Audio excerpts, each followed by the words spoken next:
चलिए आज हम लोग पढ़ने जा रहे हैं प्रेजेंट इंडेफिनिट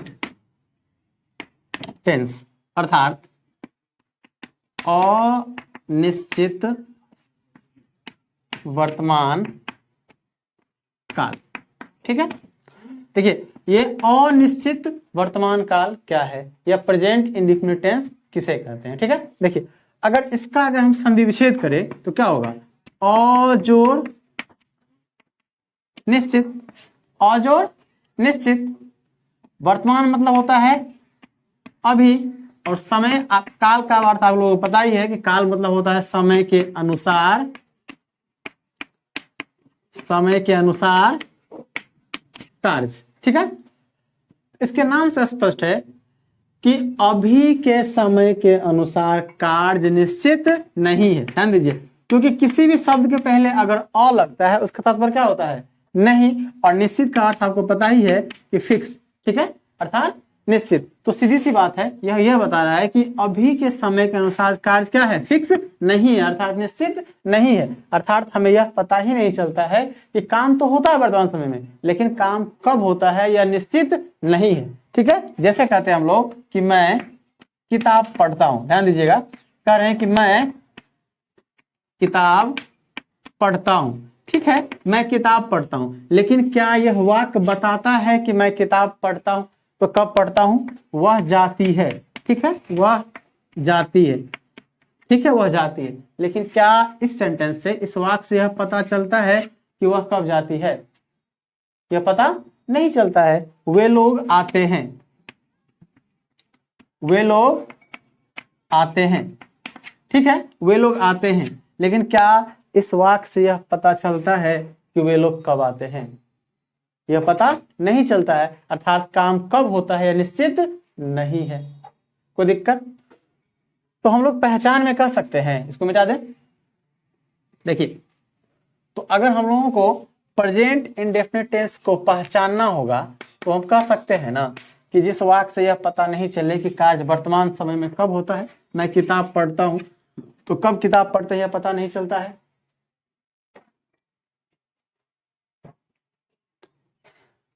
वह जाती है। ठीक है, वह जाती है, तो क्या इस वाक्य से पता चलता है कि वह कब जाती है? यह पता नहीं चलता है। और ध्यान दीजिए, तो हम कह सकते हैं कि जिस वाक्य से यह पता नहीं चले कि कार्य वर्तमान यानी कि अभी के समय में कब होता है, अर्थात कार्य निश्चित नहीं होता है। ठीक है, यहां तक कोई दिक्कत? चलिए, इसके अलावा अगर दिमाग से यह उतर जाए, ठीक है, कि काम कब होता है यह पता नहीं चलता है, तो और क्या तरीका है? ध्यान दीजिए, ये सारे हिंदी के वाक्य हैं, इनके अंत में क्या लगा हुआ है? ता हूं। यहाँ क्या लगा हुआ है? ती है। और यहाँ क्या लगा हुआ है? ते है ना? ध्यान दीजिए, इसके अंत में क्या लगा हुआ है? ता हूं। यहाँ क्या लगा हुआ है? ती है। और यहाँ क्या लगा हुआ है? ते है। तो हम लोग कह सकते हैं कि या जिस हिंदी वाक्य के अंत में क्या रहे? ता हूं, ती है या ते है, इसे हम लोग क्या बोलेंगे? Present indefinite tense. उसे हम लोग क्या बोलते हैं? प्रेजेंट इंडेफिनिट टेंस होता है। कोई दिक्कत नहीं होना चाहिए। ठीक है, एक बार और देखते हैं। जैसे कह रहे हैं कि मैं किताब पढ़ता हूं। ठीक है, मैं किताब पढ़ता हूं। ठीक है, मैं किताब पढ़ता हूं, लेकिन क्या इस वाक्य से यह पता चलता है कि काम कब होता है? पता नहीं चलता है। साथ ही साथ इसके अंत में क्या लगा हुआ है? ता हूं।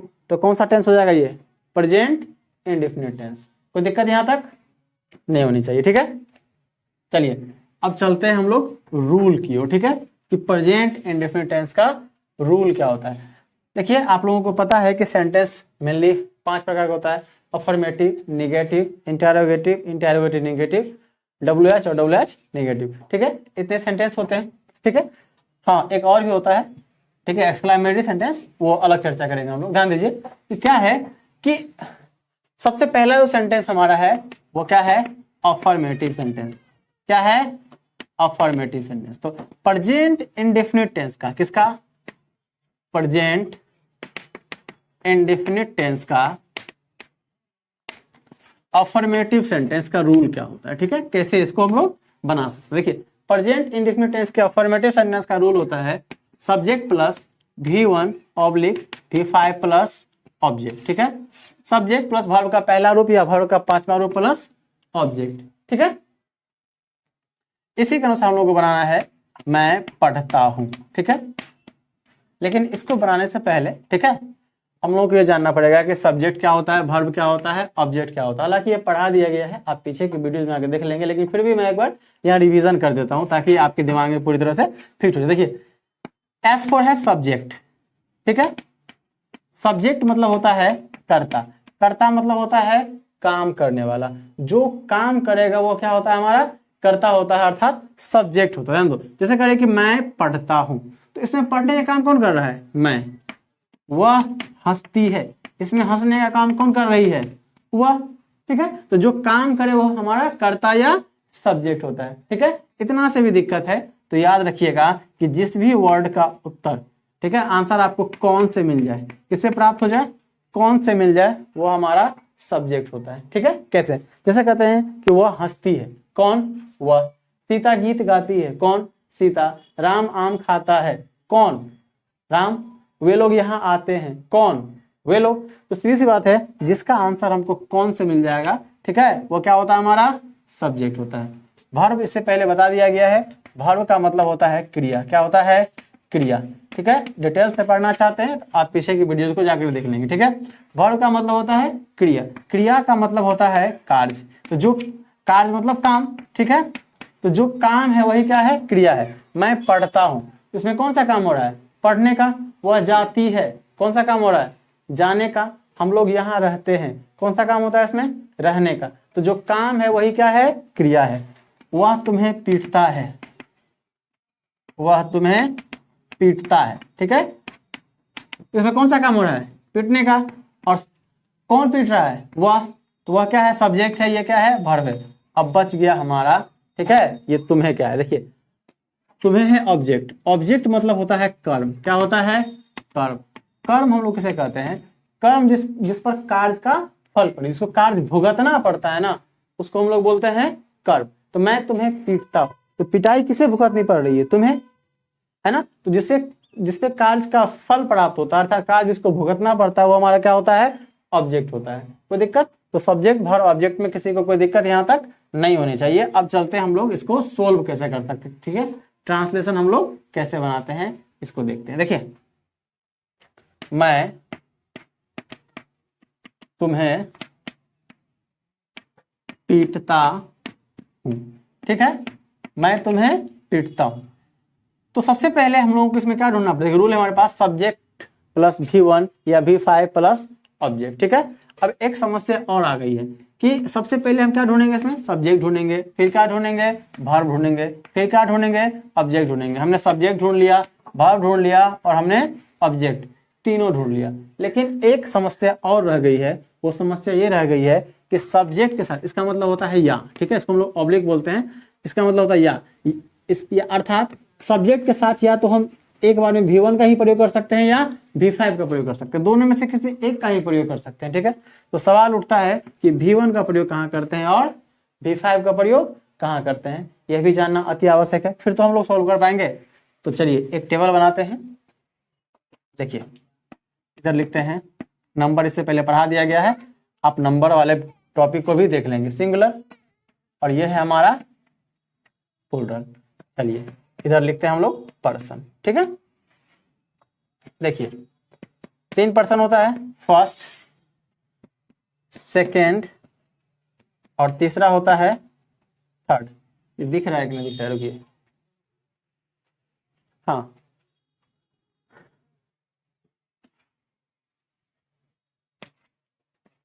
देखिए फर्स्ट पर्सन सिंगुलर नंबर होता है हमारा आई, प्लूरल नंबर होता है we. Second person you, plural number भी यू। और थर्ड पर्सन सिंगुलर नंबर होता है ही, सी, इट। इसी के साथ एक नाम रहेगा तो सिंगुलर नंबर। और अगर दे आ गया या एक से अधिक नाम आ गया, ठीक है, जिसको हम लोग प्लूरल नेम बोलते हैं, ठीक है, तो ये थर्ड पर्सन का प्लूरल नंबर है। तो first person singular number I, plural number we. Second person singular number you, plural number भी you. Third person singular number he, she, it और एक नाम, और प्लूरल नंबर है हमारा दे और प्लूरल नेम। ध्यान रखिएगा कि अगर सब्जेक्ट के रूप में, ठीक है, अगर सब्जेक्ट के रूप में हमारा आई रहेगा तो आई के साथ हम लोग प्रयोग करेंगे V1 का। किसका प्रयोग करेंगे? V1 का। और अगर हमारा वी रहेगा इसके साथ भी V1 का, यू रहेगा यहाँ भी V1, यहाँ भी V1, ठीक है। और third person singular number, third person अगर प्लूरल नंबर है तो यहाँ भी हम लोग प्रयोग करेंगे V1 का, ठीक है। सब्जेक्ट रूप में अगर आई रहे, वी रहे, यू रहे, दे या प्लूरल नेम रहे तो हम लोग प्रयोग करते हैं V1 का। लेकिन अगर सब्जेक्ट के रूप में ही, सी, इट या एक नाम हो तो हम लोग प्रयोग करते हैं V5 का। सब प्रयोग करते हैं V5 का प्रयोग करते हैं। कोई दिक्कत? चलिए थोड़ा सा एक और हेल्प कर देते हैं। देखिए कि हम लोग क्या करते हैं कि वर्ब में अगर एस या ईएस जोड़ते हैं तो V5 बनता है। जैसे गो में हमने क्या किया, ईएस जोड़ दिया तो गोज हो गया हमारा V5। प्ले में हमने क्या किया तो एस जोड़ दिया, प्लेस हो गया हमारा V5, ठीक है। कोई दिक्कत? वर्ब में एस या ईएस लगाकर हमारा V5 बनाया जाता है और जो वर्ब फॉर्म होता है वो V1 में ही रहता है। एक कंफ्यूजन और मैं दूर कर देता हूं कि अगर अंत में ओ रहेगा तो ईएस का यूज करना है, और अगर अंत में ओ नहीं रहेगा तो V5 बनाने के लिए सिर्फ एस का यूज करना है, ठीक है। चलिए आगे बढ़ते हैं।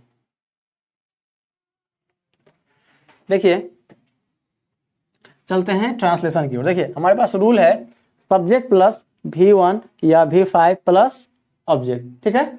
सब्जेक्ट क्या होता है, वर्ब क्या होता है, ऑब्जेक्ट क्या होता है, सबको पता है। चलिए आगे बढ़ते हैं। देखिए चलते हैं ट्रांसलेशन की ओर। मैं तुम्हें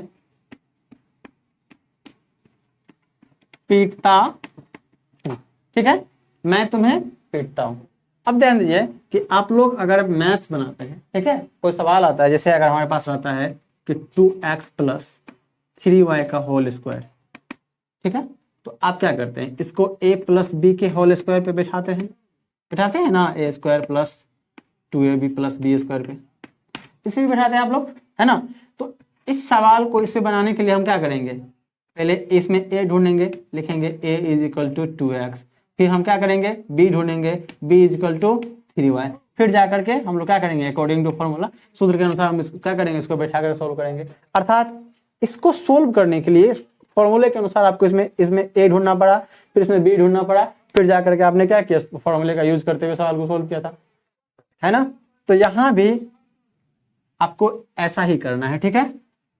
जिस तरह से वहां फॉर्मूला का आप यूज कर रहे थे, पहला टर्म ढूंढ रहे थे, इस तरह से यहां भी आपको, इसमें हमारे पास फॉर्मूला है subject plus verb plus object, आपको इसमें सबसे पहले क्या ढूंढना पड़ेगा, सब्जेक्ट ढूंढना पड़ेगा। क्या ढूंढना पड़ेगा, सब्जेक्ट। फिर हम क्या ढूंढेंगे, वर्ब ढूंढेंगे, फिर हम क्या ढूंढेंगे, ऑब्जेक्ट ढूंढेंगे, और उसके बाद हमारा जो सब्जेक्ट मिलता जाएगा सब्जेक्ट लिख देंगे, वर्ब मिलता जाएगा वर्ब लिख देंगे, ऑब्जेक्ट मिल जाएगा ऑब्जेक्ट लिख देंगे, हमारा काम कंप्लीट हो गया, ठीक है। तो देखते हैं, देखिए हमारे पास है मैं तुम्हें पीटता हूं, ठीक है, ये है हमारा सवाल और ये है हमारा फॉर्मूला। तो सबसे पहले हमको क्या ढूंढना है, सब्जेक्ट ढूंढना है। आपको पता है सब्जेक्ट यानी करता मतलब काम करने वाला। मैं तुम्हें पीटता से पीटने का काम कौन कर रहा है, मैं। तो मैं का अंग्रेजी क्या होता है, आई। कोई दिक्कत? अब हमें क्या ढूंढना है, वर्ब। इसमें वर्ब कौन सा है, कौन सा काम हो रहा है, पीटने का, है ना। पीटना अंग्रेजी क्या होता है, बीट। और आपको पता है कि आई के साथ किसका प्रयोग करते हैं हम लोग, V1 का यूज करते हैं। तो पीटना का अंग्रेजी बीट, बीट ऑलरेडी V1 है ही। अब क्या बच गया हमारा, ऑब्जेक्ट। तो ऑब्जेक्ट क्या है हमारा, यू। मैं तुम्हें पीटता हूं, आई बीट यू। चलिए एक और लिखते हैं, हम लोग जाते हैं, हम लोग जाते हैं। तो हम लोग का इंग्लिश क्या होता है, सब्जेक्ट क्या है इसका, हम लोग। तो वी, और वी के साथ क्या लग जाएगा, वर्ब है इसमें। वर्ब क्या है इसमें, जाना। वी के साथ क्या लगता है, V1। तो हम लोग जाते हैं वी गो। कोई दिक्कत किसी को नहीं होना चाहिए, ठीक है। चलिए अब आगे बढ़ते हैं हम लोग।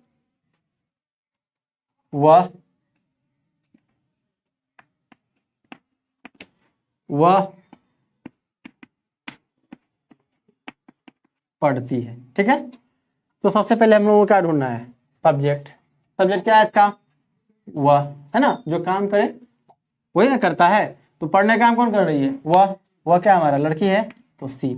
अब क्या करना है हमारा, क्या ढूंढना है इसमें, वर्ब। वर्ब कौन है इसमें, पढ़ना। पढ़ना करने से क्या होता है, रीड।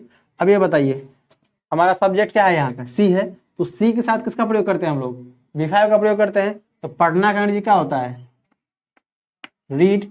अब रीड के साथ क्या लगाना है, V5 बनाने के लिए एस लगाना है, क्या हो जाएगा, सी रीड्स। अगर रहता है कि वो अंग्रेजी पढ़ती है तो हम लोग क्या लिखते हैं, सी रीड्स इंग्लिश।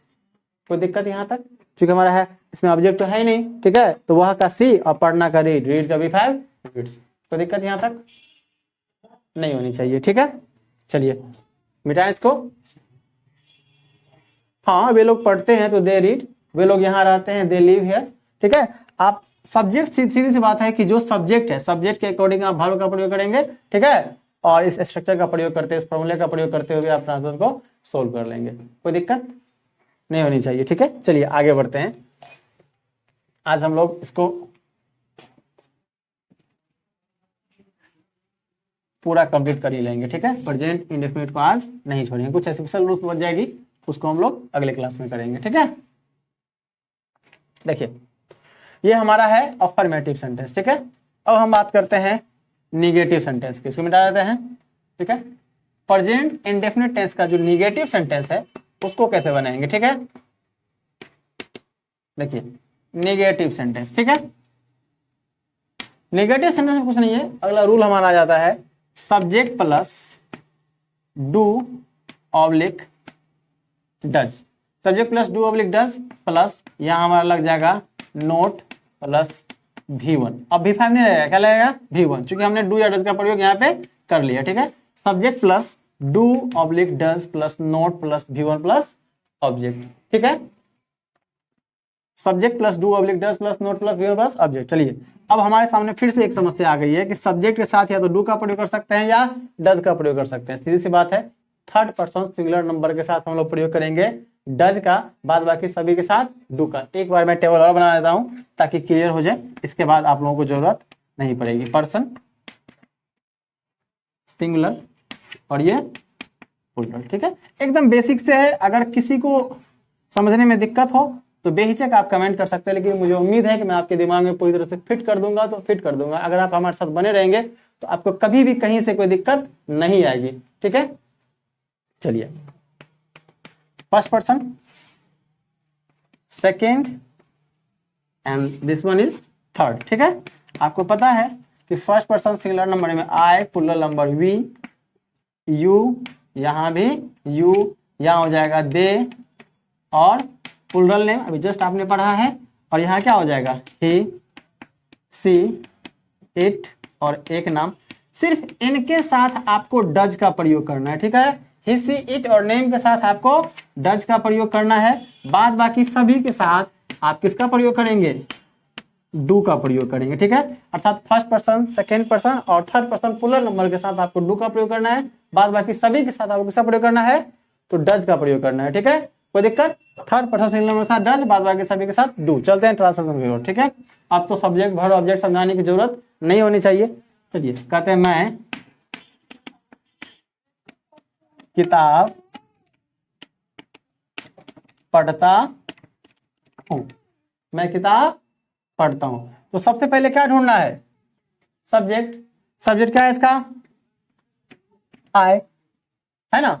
उसके बाद क्या है हमारा, डू या डज का प्रयोग करेंगे, सीधे वर्ब पे नहीं आना है, किसका प्रयोग करना है, डू या डज का प्रयोग करना है, ठीक है। तो आई के साथ किसका प्रयोग करते हैं, डू का प्रयोग करते हैं। तो सीधी सी बात है, सॉरी मैं किताब नहीं पढ़ता हूं जाएगा ना, हाँ ठीक है, मैं किताब नहीं पढ़ता हूं। तो क्या करना है, सब्जेक्ट आई का क्या लग जाएगा, डू, उसके बाद फिर क्या लगाना है हमारे पास, क्या है, नोट, ठीक है। अब क्या बच गया, ठीक है, किताब, सॉरी क्या हमारे पास, वर्ब। वर्ब क्या है इसमें हमारा, पढ़ना। पढ़ना का नीचे क्या होता है, रीड, और किताब हमारा ऑब्जेक्ट है। तो I do not read a book, कोई दिक्कत? एक और पढ़ लेते हैं। वह तुम्हें नहीं जानता है, वह तुम्हें नहीं जानता है। तो सबसे पहले क्या ढूंढना हम लोगों को? सब्जेक्ट लड़का है, क्योंकि जानती नहीं, जानता है लड़का है। तो अब लड़का सब्जेक्ट क्या है इसका? वह का अंग्रेजी क्या होगा? ही।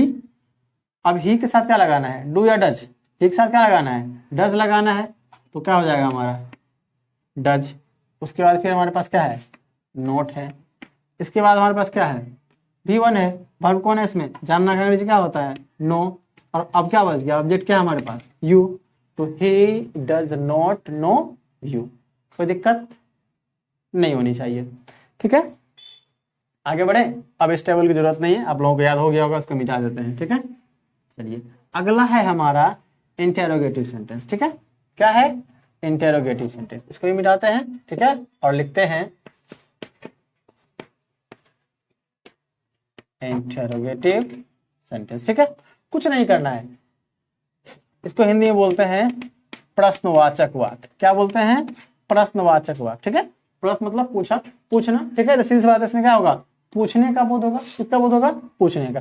तो जैसे ही हम पूछेंगे, जैसे ही हम क्वेश्चन करेंगे, तो क्या करना है? डू या डज को क्या करना है? पहले ले आना है, और सब्जेक्ट को क्या करना है? बाद में ले आना, ठीक है। यानी डू या डज के साथ, ठीक है, डू या डज के साथ क्या करना है हम लोगों को? ठीक है, सॉरी, डू या डज को पहले लाना है, और सब्जेक्ट को क्या करना है? बाद में लाना है, ठीक है। तो कुछ नहीं करना है, डू पब्लिक डज यहाँ आ गया। अब इसके बदले यहाँ पे क्या आ जाएगा? सब्जेक्ट। अब चूंकि इसमें कहीं नोट तो है नहीं, नहीं है ना, तो नोट को हटा दीजिए और लिखिए V1 प्लस ऑब्जेक्ट, ठीक है। डू या डज को पहले लाए हम, सब्जेक्ट को बाद में, ठीक है। उसके बाद V1 फिर ऑब्जेक्ट। क्योंकि इसमें नहीं लगा हुआ है, इसलिए नोट का प्रयोग नहीं करना, ठीक है। इंट्रोगेटिव निगेटिव में नोट का प्रयोग करेंगे, वहां हम लोग चर्चा करेंगे आगे, ठीक है। यहाँ लिखते हैं फिर से, डू या डज, डू या डज प्लस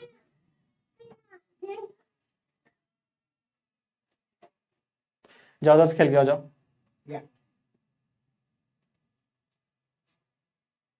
जाओ खेलो।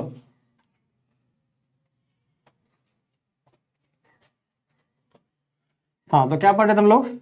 डू या does plus subject plus V1 plus other word, ठीक है। नीचे जगह नहीं है, इसलिए ऊपर लिखना पड़ रहा है, ठीक है। चलिए देखिए, रूल हमारे पास आ गया, डू या does plus subject plus V1 plus other word. कोई दिक्कत नहीं होनी चाहिए। चलिए अब देखिए, सीधी सी बात है। अभी तो हम लोग कह रहे थे मैं पढ़ता हूं, फिर हमने कहा कि मैं नहीं पढ़ता हूं। अब कह रहे हैं क्या मैं पढ़ता हूं? क्या मैं पढ़ता हूं? तो सबसे पहले हम लोगों को क्या ढूंढना है? इसमें भी सब्जेक्ट। डू या डज का यूज नहीं करना है, क्योंकि डू या डज का यूज तो हमको सब्जेक्ट के अनुसार करना होगा ना। तो इसमें भी सबसे पहले हम क्या ढूंढेंगे? सब्जेक्ट ढूंढेंगे। सब्जेक्ट नहीं करता मतलब काम करने वाला। तो इसमें कौन काम कर रहा है? पढ़ने का काम कौन कर रहा है? मैं का क्या होता है? आई। अब आई के साथ किसका प्रयोग करेंगे? डू या डज का। आपको पता है कि फर्स्ट पर्सन सिंगुलर नंबर है, क्या लग जाएगा? डू फिर आई। यहाँ तक कोई दिक्कत नहीं। अब क्या बच गया? वर्ब। वर्ब कौन है इसमें? पढ़ना।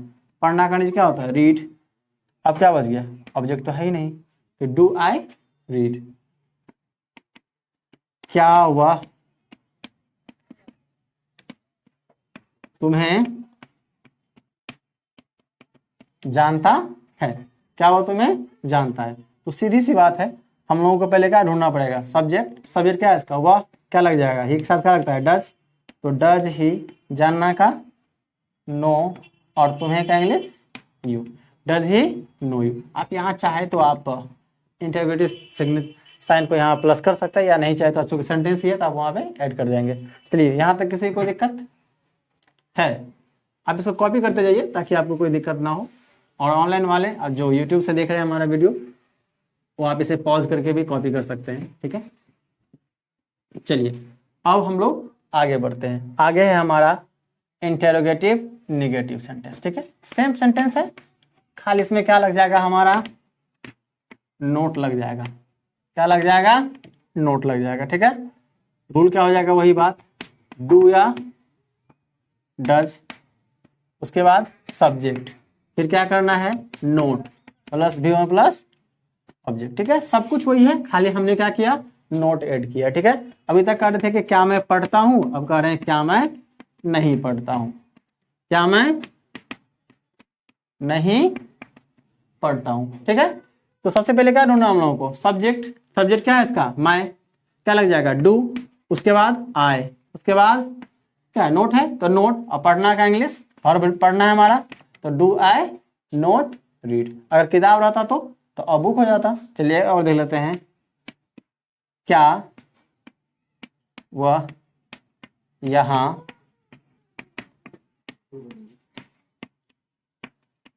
क्या वह यहाँ नहीं रहती है, तो सब कुछ वही।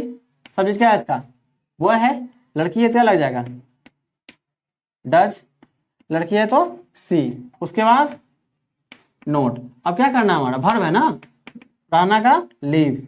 ठीक है, और अब क्या बच गया यहाँ, तो यहाँ का डज सी नोट लीव है। कोई दिक्कत यहाँ तक कि है, नहीं है। चलिए आगे बढ़ते हैं, इसको मिटाते हैं। ठीक है, देखिए अगला जो सेंटेंस है वह भी इंटेरोगेटिव सेंटेंस ही है। ठीक है, लेकिन थोड़ा सा डिफरेंस है। ठीक है, इसको हम लोग बोलते हैं WH सेंटेंस। क्या बोलते हैं, WH सेंटेंस। देखिए थोड़ा जान लेते हैं कि WH, हालांकि इससे पहले बता दिया गया है सारा सेंटेंस, वो आप वहां डिटेल से पढ़ लेंगे। फिलहाल ही जान लीजिए कि WH सेंटेंस वह सेंटेंस होता है जो WH वर्ड से आरंभ होता है, WH वर्ड से। ठीक है, जैसे कहते हैं Why do you go, तुम क्यों जाते हो। ध्यान दीजिए इसमें क्या WH है, यू व्हाट, क्या WH वर्ड है, वेयर, इसमें WH लगा हुआ है। तो जो इसको हम लोग क्या बोलते हैं, WH वर्ड बोलते हैं। और जो सेंटेंस इन वर्ड से स्टार्ट होगा, इन WH वाले वर्ड से स्टार्ट होगा, इसको हम लोग WH सेंटेंस बोलेंगे। WH सेंटेंस का एक और डेफिनेशन होता है, वो ये होता है कि आप इसका आंसर हाँ या नहीं में नहीं दे सकते हैं। जैसे आपसे कोई पूछे कि तुम कहाँ रहते हो, तुम कहाँ रहते हो। ठीक है, तुम कहाँ रहते हो, तो क्या आप बोल सकते हैं कि हाँ। वह तुम्हें कैसे जानती है, तो आप कह दे नहीं। वह तुम्हें क्यों बुला रही है, आप कह दो हाँ। क्या आंसर होगा, नहीं होगा। तो WH सेंटेंस जो होता है, इसका आंसर आप हाँ या नहीं में नहीं दे सकते हैं। इसको अगर आप डिटेल से जानना चाहते हैं तो प्रीवियस वीडियो पड़ी हुई है, आप वहां जाकर के जरूर देख लेंगे। ठीक है, ताकि आपका कंसेप्ट अच्छे तरीके से क्लियर हो सके। ठीक है, चलिए फिलहाल चलते हैं हम लोग ट्रांसलेशन की ओर। ठीक है, देखिए WH जो सेंटेंस है, इसका जो रूल होता है वो होता है WH वर्ड, चूंकि स्टार्ट ही WH से होगा तो WH वर्ड। और जो इंटेरोगेटिव का जो हमारे पास रूल था, उसको क्या करना है, जोड़ दीजिए इसमें आप, WH वर्ड प्लस डू या does plus subject plus V1 plus other word. ठीक है, वो हटा देंगे तो इंटेरोगेटिव हो गया ना। इसमें क्या करना है, इसमें आपको WH खाली जोड़ देना है। अभी तक हम लोग करते हैं क्या आप पढ़ते हैं, अब आप कह रहे हैं कि आप क्यों पढ़ते हैं। ठीक है, आप